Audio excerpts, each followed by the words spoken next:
Meus amigos do Bíblia e Recomeço, estamos aqui para mais uma conversa, mais um estudo bíblico aqui. Estou de novo aqui com meus amigos, pastor Tiago Melo, pastor Anderson Klein, e o objetivo nosso hoje é falar um pouco sobre uma situação, um conteúdo de Gênesis capítulo 6, né? Em breve eu vou dar aqui um resumo para a gente começar a conversar. Então, vou convidar o pastor Tiago aí a dar uma saudação aí. Boa noite, pastor Eduardo. Boa noite, pastor Anderson. Boa noite. Boa noite aos amigos do canal. Boa noite.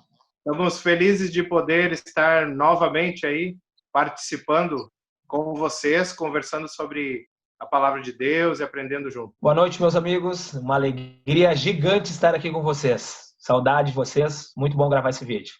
Maravilha. Então, nós acreditamos que a Bíblia não contém erros, né? Que ela é a palavra de Deus inspirada. Então, tudo que está em Gênesis, nós acreditamos que é histórico, aconteceu. Então, a história começa com Deus criando os primeiros seres humanos, Adão e Eva, e depois eles geram filhos, né? E entre os filhos estava Caim e Abel. E vocês devem conhecer a história de que Caim, por más intenções, né, acabou tendo inveja e matou o seu irmão Abel. E depois as pessoas vieram se multiplicando até que nós chegamos em Lameque, e depois Lameque gera um filho chamado Noé, que vai ser protagonista aí de uma história bíblica que praticamente todo mundo conhece, né? Agora, nós queremos falar exatamente de uma situação que acontece logo depois da menção do nascimento, do surgimento de Noé, que é uma situação que acontece ali em Gênesis capítulo 6, que acaba gerando em Deus duas decisões. A primeira, em Gênesis 6:3, diz que Deus decide reduzir o tempo de vida das pessoas para 120 anos no máximo. Ele era muito maior, de 900 e poucos anos, né? E também ele decide lá no versículo 7 enviar o dilúvio. E nós vamos olhar, então, que ali nos versículos anteriores do capítulo 6 está descrita a razão, o que aconteceu para motivar a Deus fazer, né, então, o dilúvio acontecer.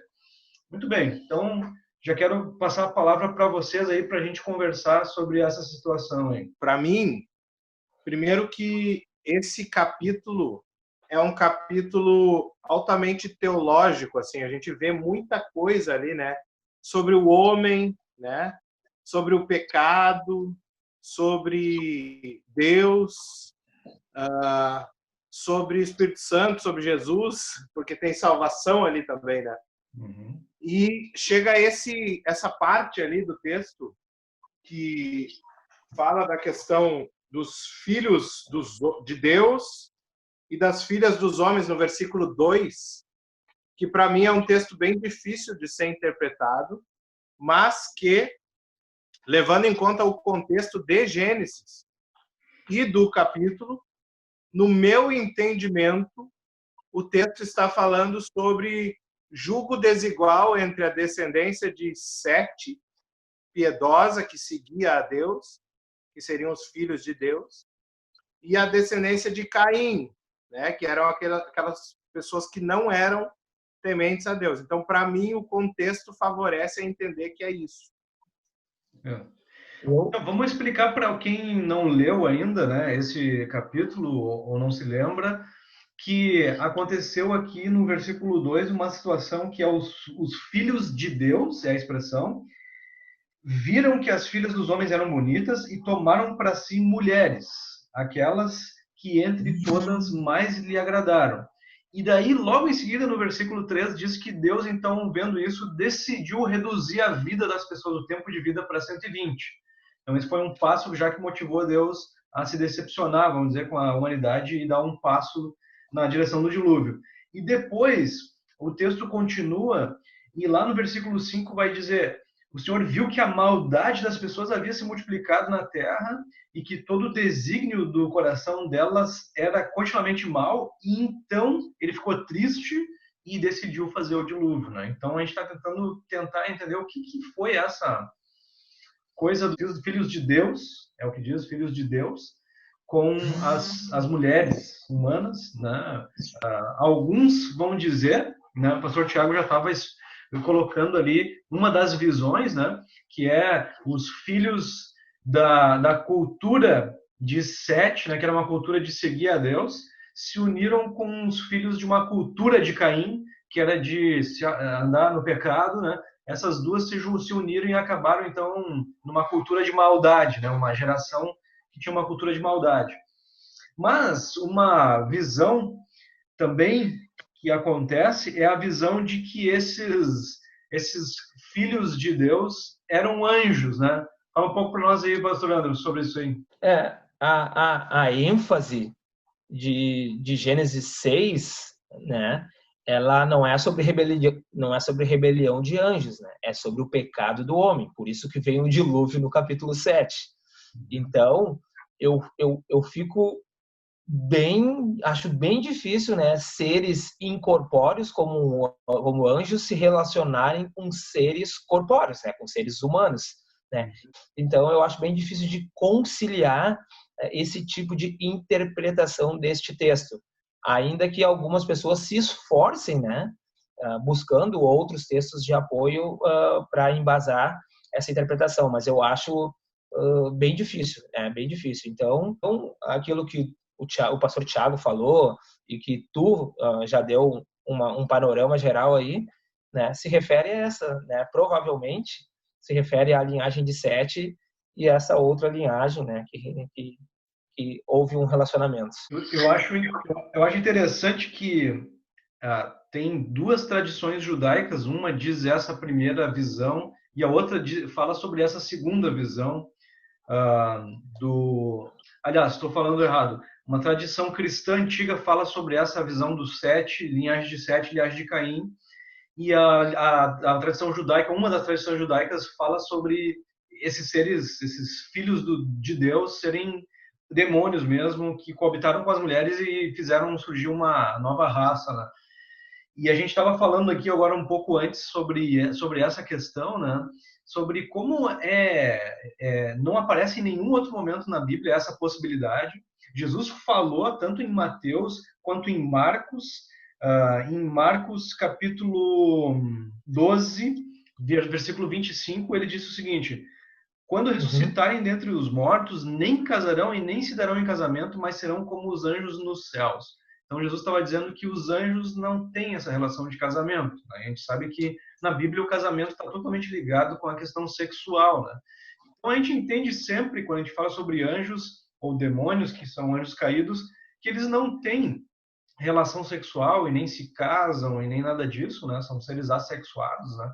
Então a gente olha para esse texto e essa possibilidade, essa interpretação aí não me parece plausível, né?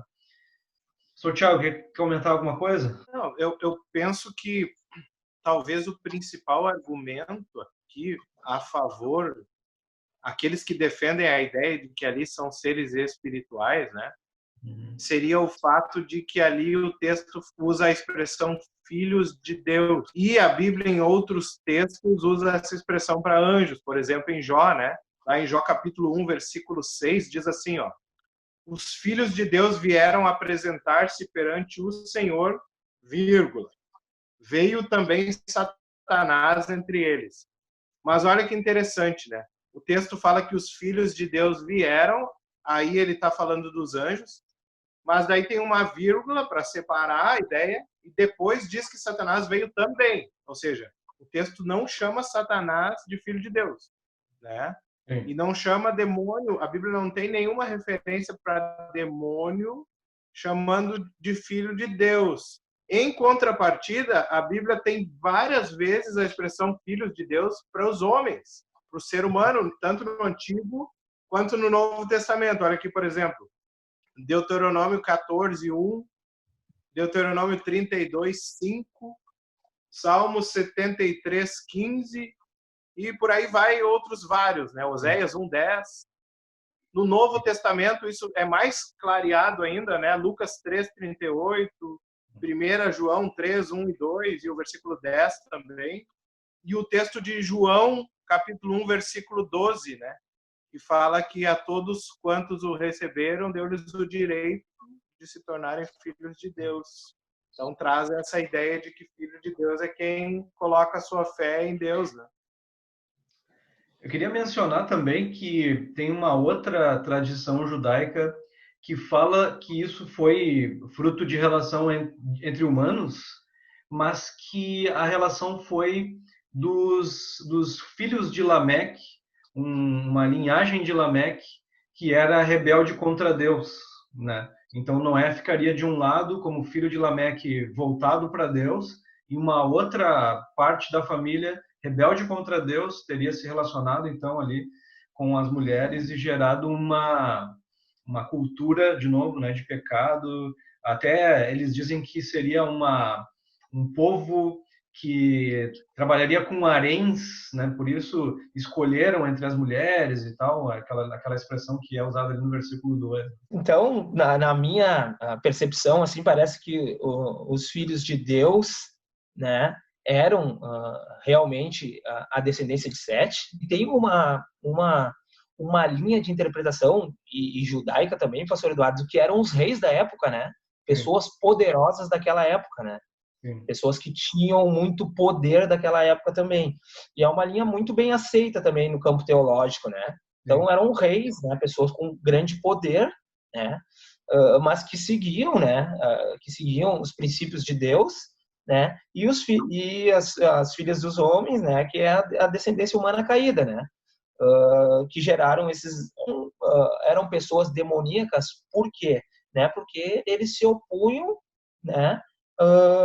Eles tinham inimizades contra Deus, né? Então eles também podem se chamar de pessoas demoníacas, né? Não tem problema nenhum com isso.